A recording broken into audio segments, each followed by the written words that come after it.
பழம் நீயப்பா, ஞானப்பழம் நீயப்பா, தமிழ் ஞான பழம் நீயப்பா. சபை தன்னில் திருச்சபை தன்னில் உழவோர்க்கு அருள் கூறும் பழம் நீயப்பா, ஞானப்பழம் நீயப்பா, தமிழ் ஞான பழம் நீயப்பா.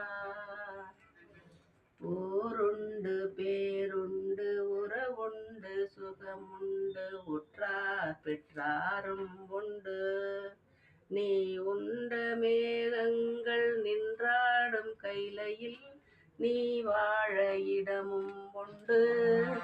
தாயுண்டு மனமுண்டு, தாயுண்டு மனமுண்டு, அன்புள்ள தந்தைக்கு தாளாத பாசம் உண்டு. உன் தத்துவம் தவறென்று சொல்லவும் ஔவையின் தமிழுக்கு உரிமை உண்டு. ஆறுவது சினம் கூறுவது தமிழ் அறியாத சிறுவனானி, மாறுவது மனம் சேருவது இனம் தெரியாத முருகனானி. ஏறுமையிலேறி ஈசனிடம் நாடு, ஏறுமையிலேறி ஈசனிடம் நாடி என் முகம் காட்டவாணி. ஏற்றுக்கொள்வார் கூட்டிச் செல்வேன் என்னுடன் ஓடிவானே, என்னுடன் ஓடிவானே.